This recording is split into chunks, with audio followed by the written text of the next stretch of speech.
You mentioned portability issues and avoiding leakage, meaning like you take something out of an account, spend some of it, and then put it in a new account. That's how I interpreted it, at least. Yes. How do you improve portability, and how do you incentivize avoiding leakages, especially for younger people as they're starting to look ahead to their future and at least thinking about saving for retirement? Because God knows it's very difficult right now for younger generations to get out from under that mass amount of education debt and other personal debt to get to the point of actually saving. That's a really good question, Chase. And I think it's one that requires a lot more nuance. This is not a one-size-fits-all sort of policy. I'm all for nuance. Dive right in. Yeah, that's, nuance is what we desperately need in Washington, D.C., and we get so little of, unfortunately.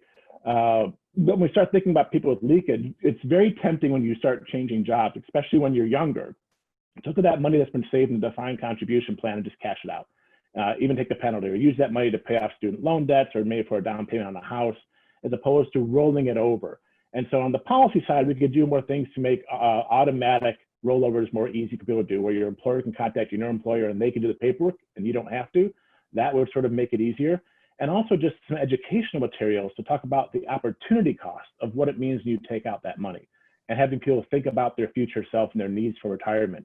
And I know that's difficult because you think about your current needs, right? I've got to pay rent, I've got to pay off student loans, I've got to pay the mortgage, or I want to save for a house. And thinking about retirement, which is or you have a kid, or you've got a kid, and so you keep saying, Jason's telling me to save, but I got a kid who needs diapers or health care, or I want to save for that kid's child care or education in college as well. So there's always opportunity costs and trade-offs. And one thing I will say, and we've made this sort of advice, I usually tend not to give financial advice, like what to invest in, but I will say, make sure you take care of your retirement before you take care of your kids. That does not mean you should avoid planning for their college savings, but make sure you are secure before you start thinking about their security. That kind of reminds me of the flight attendant instruction: put your mask on before you put on the smaller person's mask that might be sitting in your lap or next to you. Yes, that's exactly a good analogy to use. I like that.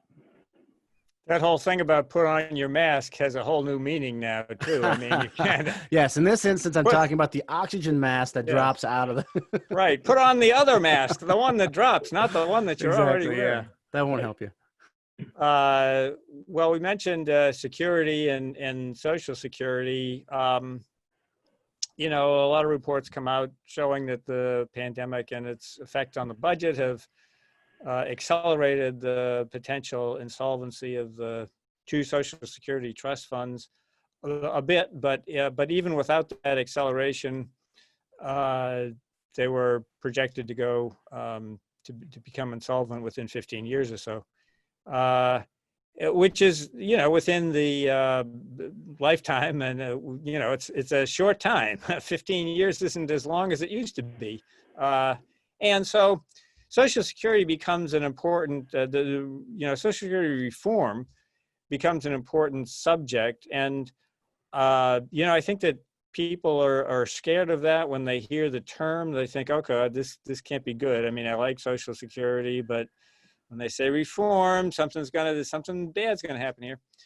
So I just wanted to get your take on some of the options that might enhance retirement security while extending the solvency of the program. So this is a very important question, Bob. And I think it's important for people to understand that when the last Social Security Trustees report came out in April of this year, it did not include the effects of COVID. And so the recessionary effects were not included. And the combined trust funds for the old age survivors, the retirement program, and disability insurance program combined was 2035. And so there's discussion now about what would the depletion rate date be if we continue to have recessionary tendencies and impact, because you have less people paying in because of payroll taxes, less people working, less taxes going in. That sort of speeds up, if you will, the depletion of the trust funds. And some analyses differ. I think Boston College says it might be 1 or 2 years. It gets you down to 2033. But the Bipartisan Policy Center, we did an analysis that said, what would happen if this pandemic-related recession is similar to what we saw in 2008, Great Recession. And again, with the Great Recession, we basically hit a peak unemployment of 10.4%, I think. We hit 14% or more with the pandemic. and the rate of acceleration was much larger with the pandemic. If we have a similar recession now as we did in 2008, that could move the trust fund depletion up to 2028, which is now within this decade, and would force a lot of sort of changes to the fiscal, with the revenue coming in as well as the outlays going out. And this gets to your point, what do you do? By law, Social Security is considered to be solvent because it can only pay out in benefits what it brings in revenues. So if Congress does nothing, then we get to a trust fund depletion and we can pay roughly 75% to 80% of benefits. But do you think Congress is going to let all the senior citizens take a 20-25% haircut on their benefits? Probably not. But the taxes required to make up that difference is going to be somewhere around 3.7 percentage points, 4 percentage points. And if someone said, are you willing to pay 4 cents more to save Social Security? You might say yes, but when you're paying 12.4% now and you want to pay, you're going to ask to pay 16%, and you frame it as, are you really willing to pay a 30% tax increase? The answer is no. So how it's framed is going to make a difference. Unfortunately, my guess now is that Congress will result to what they always do, is just borrow money. And we're going to see general revenue transfers to make up Social Security shortfalls. And there might be some changes a little bit to the payroll tax policy. There might be a little bit of changes to benefits, trying to curtail it for higher, wealthier individuals. Right now, a certain percentage of your Social Security benefits are taxable, but not all of them. I could see Congress making all of the benefits taxable for high income earners or those with wealthier accounts.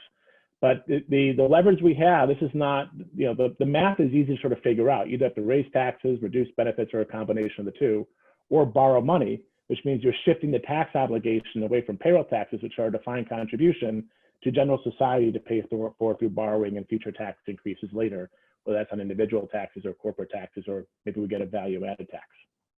Yeah, I think they've delayed so long on the reforms that it almost does seem inevitable now that there'll be some sort of general revenue bailout of Social Security, at least as a bridge to maybe, because you're talking about retirement policy, and so you can't make sudden changes in the program, particularly on the benefit side. I suppose you could raise the taxes more suddenly, but that has an economic, that has a more of a near-term impact on the economy if you're raising payroll taxes.